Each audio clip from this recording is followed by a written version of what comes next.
సుమారు 4 దశాబ్దాల క్రితం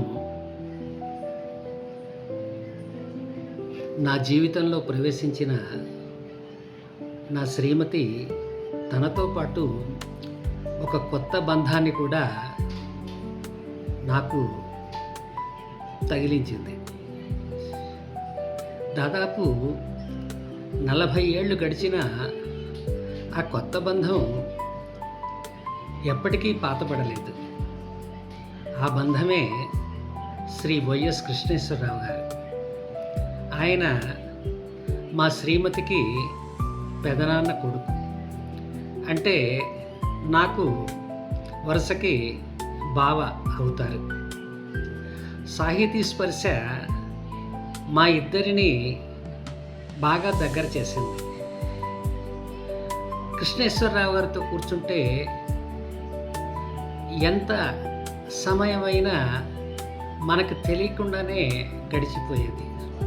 సరళ స్వభావి, మృదు మధురంగా మాట్లాడే మనిషి, హాస్యం కూడా మిళితం చేసి మాట్లాడే మనిషి కావడం వల్ల ఆయనతో సంభాషణ చాలా అద్భుతంగా సాగేది. మా ఇద్దరికీ ఉన్నటువంటి సామ్యం ఏంటంటే, ఆయన హై స్కూల్ కాలం నుంచే నాటికలు రాశాడు, ప్రదర్శించాడు. నేను కూడా హై స్కూల్ రోజుల్లోనే నాటికలు రాయటం, ప్రదర్శించటం జరిగింది. ఆ తర్వాత అడపాదడప నేను కొన్ని నాటకాలు ప్రదర్శించిన ఆ తర్వాత పాత్రికేయ రంగంలోకి వెళ్ళి అందులో స్థిరపడిపోయాను. కృష్ణేశ్వరరావు గారు మాత్రం నాటక రంగంలోనే స్థిరపడిపోయి ఎన్నెన్నో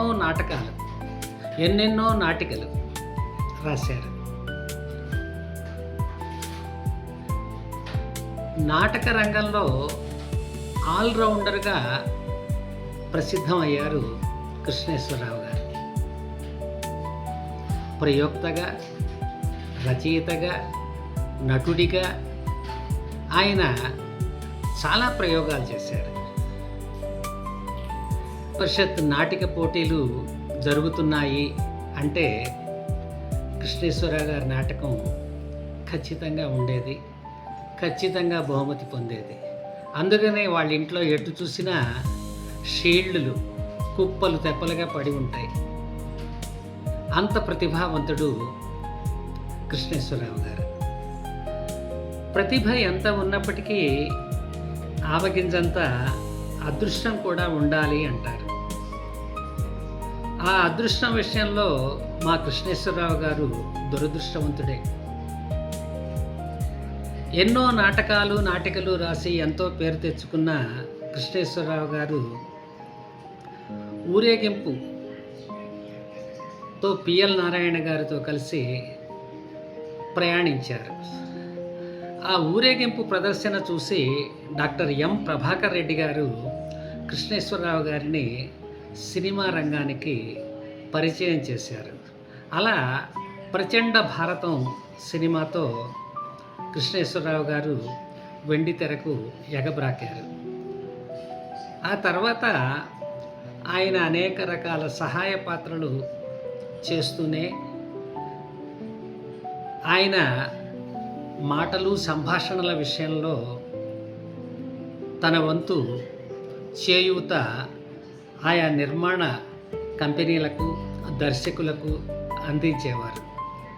అలా ఆయన ఎంతమంది అభిమానాన్నో చూరగొన్నారు.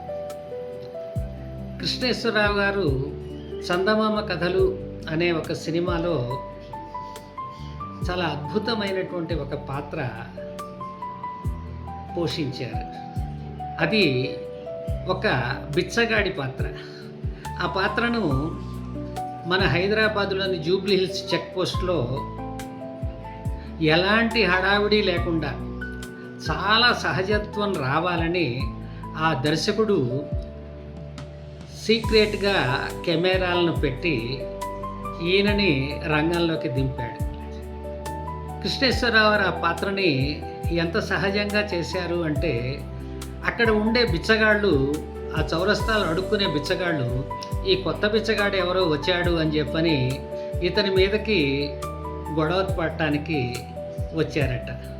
ఆ తర్వాత కృష్ణేశ్వరరావు వాళ్ళకి విషయం చెప్పి పంపించడంతో వాళ్ళు కూడా ముసి నవ్వులు నవ్వుకుంటూ వెళ్ళారు. ఆ పాత్ర గురించి ఆయన ఏం చెప్తున్నారో, ఆ పాత్రలో ఆయన సీన్ ఎలా ఉందో ఒకసారి చూద్దాం, సరేనా? అంటే నేను స్టేజ్ నుంచి వచ్చాను సార్, థియేటర్ నాటకాల నుంచి వచ్చాను. స్టాన్స్లెవ్స్కి థియేటర్ ఆఫ్ యాక్టింగ్ మెథడాలజీ అని ఉంటుంది. దాంట్లో యాజ్ ఇఫ్ యు ఆర్, మీరు చెప్పినట్టు నేను మనవడిగానో తాతగానో అన్నగానో లేకపోతే ఇంట్లో భర్తగానో నేను ఫీల్ అవ్వచ్చు. ఫీల్ అయ్యి కాసేపు దాన్ని నేను, అది గొప్ప పదం అయితే ఆవాగన అనుకోండి, లేకపోతే దాన్ని నేను ఫీల్ అవుతున్నాను అనుకోండి, ఏదో ఒకటి చేసేయచ్చు. అండ్ ఈ బెగ్గర్ ఎక్స్పీరియన్స్ రాదు జనరల్గా. బెగ్ చేయటం ఉంటుంది, లేకపోతే నాన్న నాకు 10 రూపాయలు అన్నాడటం ఉంటుంది, కానీ చిన్నప్పుడు ఈ బెగ్గింగ్ అనేది రాదు.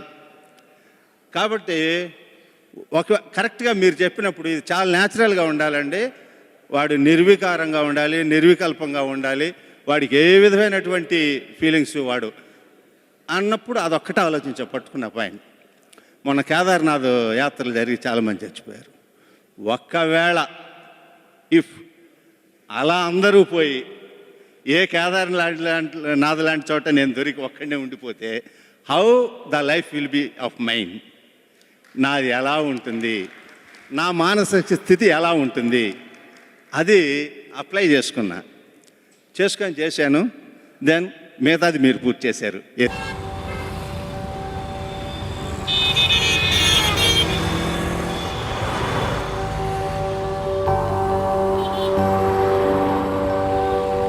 వాళ్ళు ల్యాండ్ రోవర్లు, ల్యాండ్ రోజర్లు ఇట్లాంటివి వస్తుంటాయండి. అవి వచ్చినప్పుడు మాత్రం వాటిని అవాయిడ్ చేయండి. చిన్న మారుతీలు, 2 వీలర్సు ఇవి వచ్చినప్పుడే మీరు రండి. ఎందుకంటే నా కెమెరాకి అప్పుడే కనపడతారు మీరని.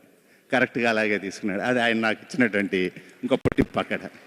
అక్కడ లోకల్గా జూబ్లీ చెక్ పోస్ట్లో లోకల్గా ఎప్పుడు స్టాండర్డ్గా ఉండేవాళ్ళు ఉన్నారు కొంతమంది, దాన్ని ఓన్ చేసుకున్నటువంటి వాళ్ళు. జనరల్గా ఒక కుక్కే దాని ప్లేస్లోకి ఇంకొక కుక్క వస్తే ఒప్పుకోదు, ఎమ్మడి పెడి తరుగుతుంది. అట్లాంటిది వీడు కొత్త బిచ్చగాడు వచ్చాడు ఏంటి అని చెప్పి నా పక్క గుర్రుగా చూశారు.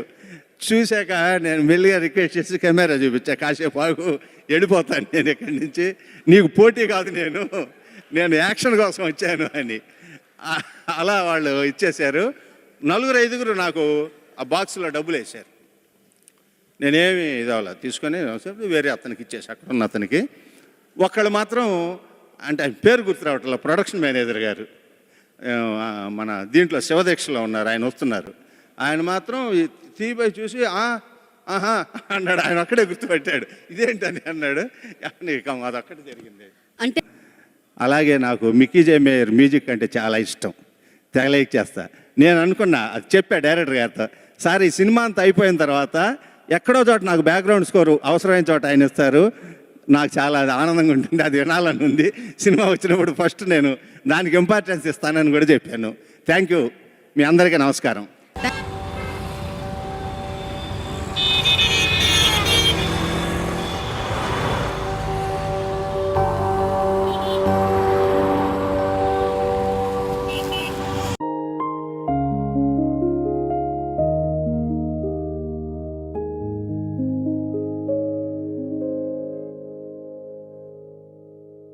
If you like our videos, then please subscribe to CP channel.